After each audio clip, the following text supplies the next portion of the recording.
My self Vikrant shahi, I am your science teacher from the Indian revolutionary school. तो बच्चों हम लोग chapter पढ़ रहे थे फाइबर टू फैब्रिक। इसमें मैंने आपको एनिमल फाइबर पढ़ा रहा था मैं आपको, और इसमें मैंने आपको वूल के बारे में बताया था और सिल्क के बारे में। सिल्क के बारे में हम लोगों ने पढ़ा था कि सिल्क मॉथ से जो सिल्क वॉर्म जो होता है वो क्या करता है, सिल्क प्रोड्यूस करता है। और कल मैंने सिल्क मॉथ का आपको लाइफ साइकिल समझाया था। आज हम लोग क्या पढ़ने वाले हैं? आज हम लोग पढ़ने वाले हैं the process of obtaining silk from the silk worm, यानी किस प्रोसेस से हम लोग क्या करते हैं, सिल्क ऑब्टेन करते हैं। कहाँ से? सिल्क वॉर्म से। तो सिल्क प्रोड्यूस कैसे होता है सिल्क वॉर्म से, कल मैंने आपको बता दिया था। आज हम लोग प्रोसेस पढ़ने वाले हैं कि एंटायर प्रोसेस कि किस तरीके से हम लोग जो प्रॉपरली जो सिल्क यूज़ करते हैं एज अ थ्रेड, उसको कैसे ऑब्टेन करते हैं। तो चलिए स्टार्ट करते हैं। The process of obtaining silk from the silk worm. The process of obtaining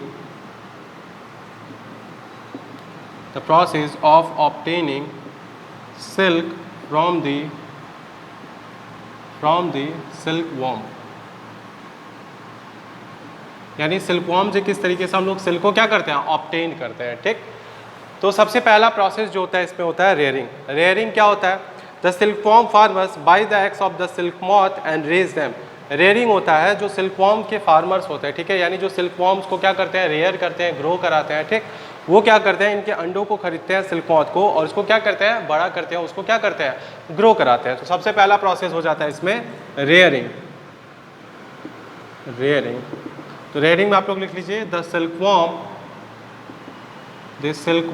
farmers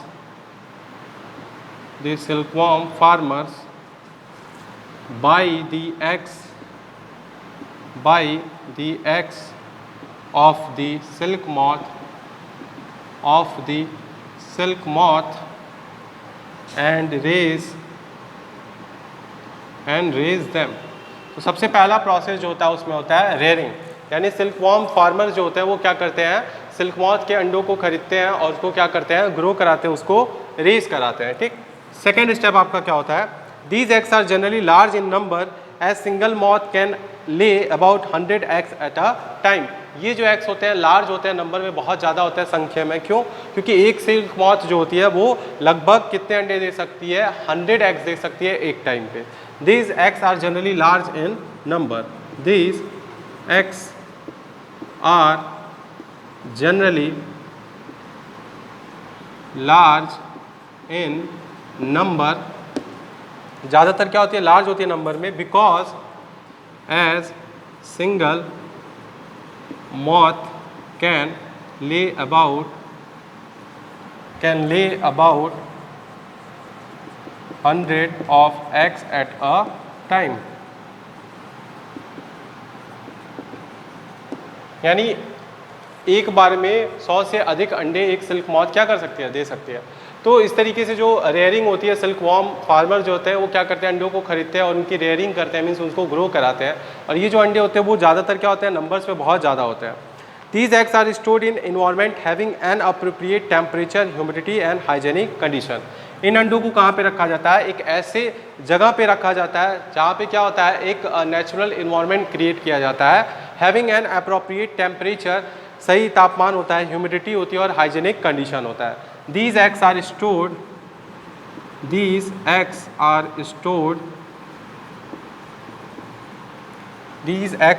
stored in an environment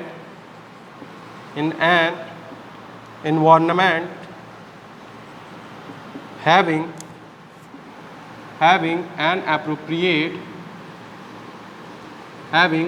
appropriate suitable क्या होना चाहिए, टेम्परेचर होना चाहिए, appropriate temperature, humidity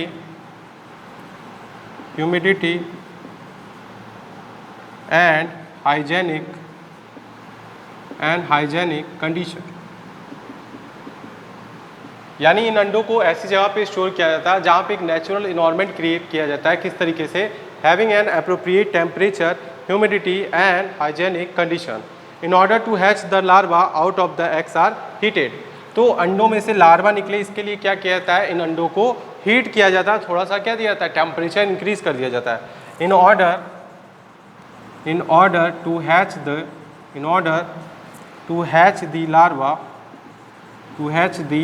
larva out of the eggs are heated। तो इन अंडों में से hatching के बाद से क्या निकलता है, लार्वा निकलता है, ठीक। इसके लिए इन अंडों को क्या किया जाता है, थोड़ा सा हीट किया जाता है। They are then kept in a bamboo tray. इसके बाद से क्या किया जाता है, इन सारे अंडों को एक बैम्बू ट्रे में क्या किया जाता है, रख दिया जाता है। They are then kept in a bamboo tray. फिर क्या कहता है, एक बैम्बू ट्रे में इनको स्टोर कर दिया जाता है। This process is conducted generally when the fresh leaves appear on the mulberry leaves so that the caterpillar can enough feed. तो ये प्रोसेस कब कंडक्ट किया जाता है, जब मलबरी ट्रीज पे जो फ्रेश लीव्स होती है मलबरी लीव्स की वो आ जाती हैं। क्यों, क्योंकि ये कैटरपिलर जो लार्वा जो होता है, ठीक है, ये ज़्यादा से ज़्यादा क्या कर सके, फीड कर सके। तो इसके बाद से क्या किया जाता है, दिस प्रोसेस, इसको मैं लिख देता हूँ आप लोगों को। तो हमारा नेक्स्ट स्टेप क्या था कि इस प्रोसेस को हम कब कंडक्ट करते हैं, इस प्रोसेस को हम तब कंडक्ट करते हैं जब हमारी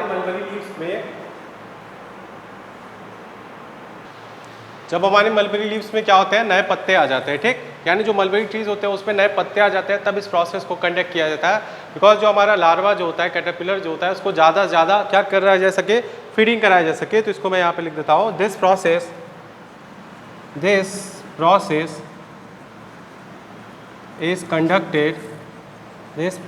is conducted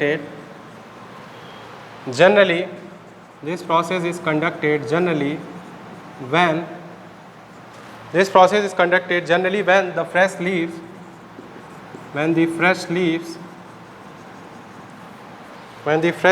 appear on the mulberry trees. Fresh leaves appear on the mulberry trees. क्यों, on mulberry trees, so that the caterpillar can get enough feed, so that the caterpillar can get enough feed, यानी ज़्यादा से ज़्यादा उसको वो क्या कर सके, खा सके। इससे उसको क्या किया जाता है, एक बैम्बू ट्रे में रख के उसको क्या किया जाता है, मलबरी लीफ से क्या किया जाता है, उसको फीडिंग कराया जाता है, उसको खिलाया जाता है।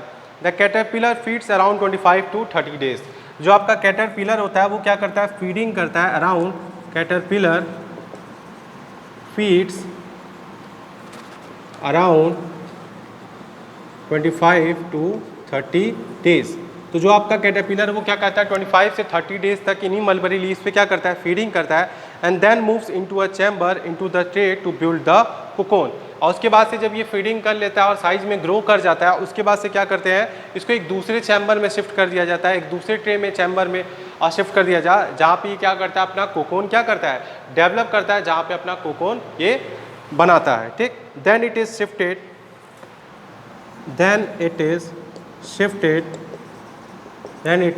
shifted to different chamber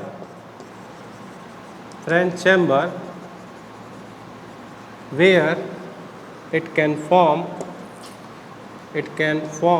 cocoon। वहाँ पे क्या करता है, कोकोन को ये फॉर्म कर लेता है, where it can form its cocoon। तो एक बार फिर से देखते हैं, ये पूरा प्रोसेस था। एक बार जैसे ही कोकोन ऑब्टेन हो जाता है, हम लोग को कोकोन मिल जाता है, फिर इसी कोकोन से हम लोग क्या करते हैं, सिल्क को ऑब्टेन करते हैं। तो ये पूरा प्रोसेस था जिस तरीके से हम लोग क्या करते हैं, सिल्क को ऑब्टेन करते हैं, कहाँ से, सिल्कवॉर्म से। तो चलिए एक बार फिर से देखते हैं यहाँ पे वन बाय वन। ये सारी चीज़ें मैंने आपको लिखवा दी हैं, अब मैं इसको एक्सप्लेन करता हूँ। सबसे पहले हम लोग क्या करते हैं, रेयरिंग करते हैं। रेयरिंग क्या होता है, the silkworm farmers buy the eggs of the silk moth and raise them. जो सिल्कवॉर्म फार्मर्स होते हैं या जो भी लोग सिल्क का प्रोडक्शन करते हैं, वो क्या करते हैं, सिल्क मॉथ के अंडों को खरीदते हैं और उसको क्या करते हैं, रेज करते हैं, यानी उसको ग्रो करते हैं। तो सबसे पहले इसके लिए जो करते क्या है, these eggs are generally large in number as single moth can lay about 100 eggs at a time. ये अंडे जो होते हैं बहुत ज़्यादा होते हैं नंबर्स में, क्योंकि एक सिंगल मॉथ जो है वो एक टाइम पे क्या 100 से भी अधिक अंडे दे सकती है। These eggs are stored in an environment having appropriate temperature, humidity and hygienic condition।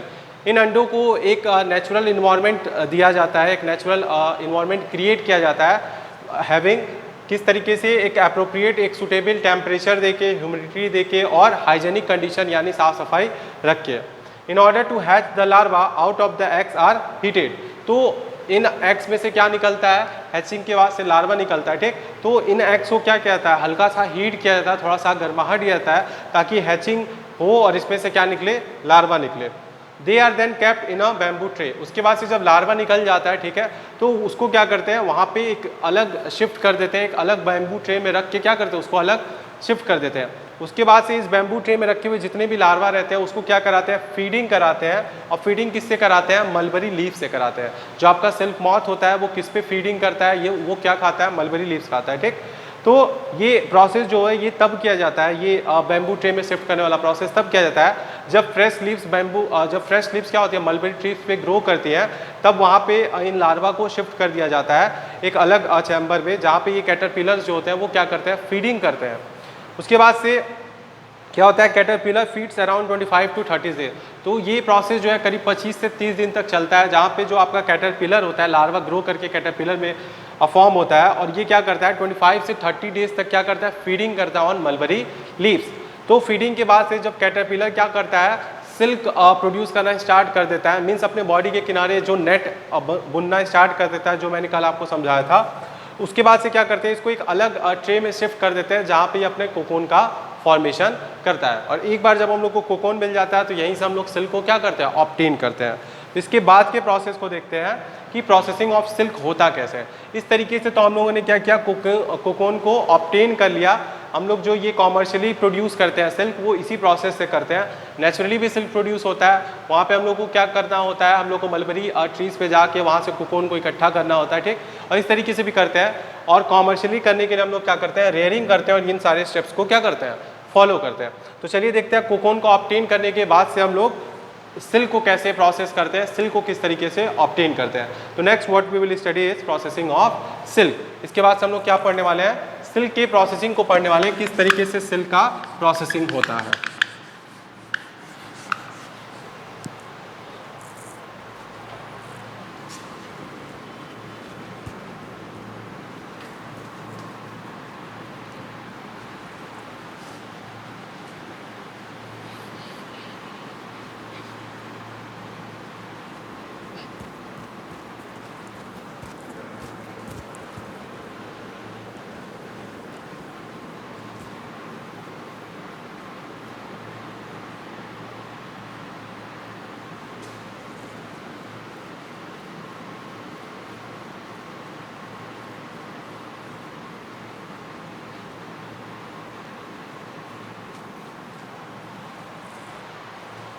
चलिए हम लोग क्या पढ़ने वाले हैं, processing of silk. Processing of silk, तो किस तरीके से सिल्क को प्रोसेसिंग करते हैं, किस तरीके से सिल्क को प्रोसेस किया जाता है और वहाँ से हम लोग सिल्क थ्रेड्स को ऑब्टेन करते हैं। सबसे पहले क्या करते हैं, firstly as the cocoons are acquired they are kept under the sun और boiled so that the silk fibres can separate out from them. तो इसके पहले जो लास्ट प्रोसेस हम लोगों ने पढ़ा था उसमें हम लोगों ने क्या ऑब्टेन किया था, कोकोन। तो जैसे ही एक बार कोकोन हम लोगों को मिल जाता है, हम लोग क्या करते हैं, सबसे पहले इसको सन ड्राइंग करते हैं और इसको अच्छी तरीके से बॉईल करते हैं। किस लिए, ताकि सिल्क फाइबर जो हो जाए उसमें से सेपरेट हो जाए, मीन्स उसमें से अलग हो जाए। Then what we do is then the reeling of silk take place. उसके बाद से हम लोग सिल्क की क्या करते हैं, रीलिंग करती है, मीन्स उसको एक जगह कलेक्ट करते हैं। Then the reeling of silk take place, it is a process in which the cocoons threads are process to use as silk. ये एक प्रोसेस होता है जिसमें कोकोन्स के थ्रेड को हम लोग क्या करते हैं, सिल्क की तरह यूज़ करने के लिए उसको बना लेते हैं।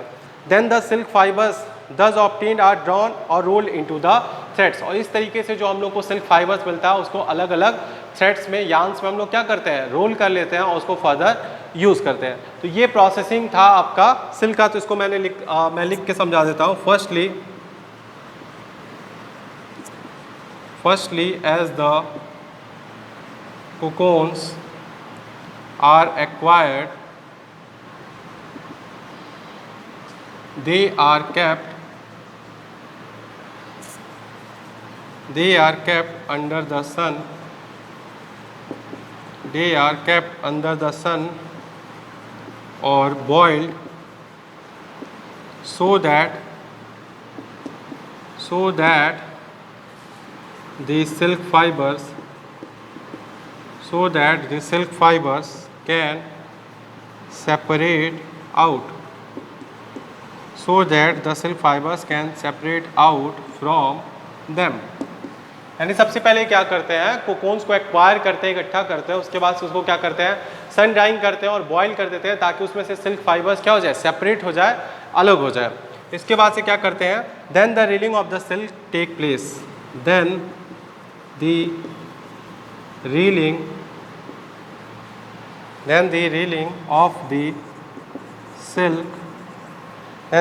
of the silk takes place.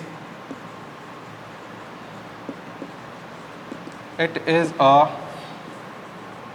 process, एक प्रोसेस होता है, इसमें क्या करते हैं, in which the cocoons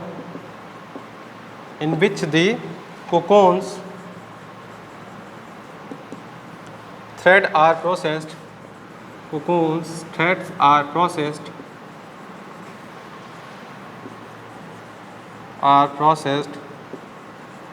to be used as silk. तो इस प्रोसेस में क्या करते हैं हम लोग, रीलिंग ऑफ सिल्क करते हैं, यानी जो भी सिल्क थ्रेड हम लोग को ऑब्टेन्ड हो रहा है कहाँ से, कोकोन में से, उसकी रीलिंग कर लेते हैं और इस प्रोसेस में क्या करते हैं, जो भी कोकोन्स के थ्रेड होते हैं उसको प्रोसेस करके एज अ सिल्क उसको बना लेते हैं। जो लास्ट प्रोसेस होता है उसमें क्या करते हैं, दस the silk fibres obtain, the silk fibre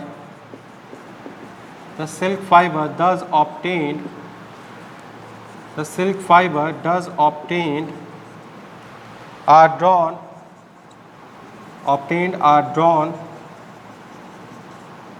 and rolled into yarn,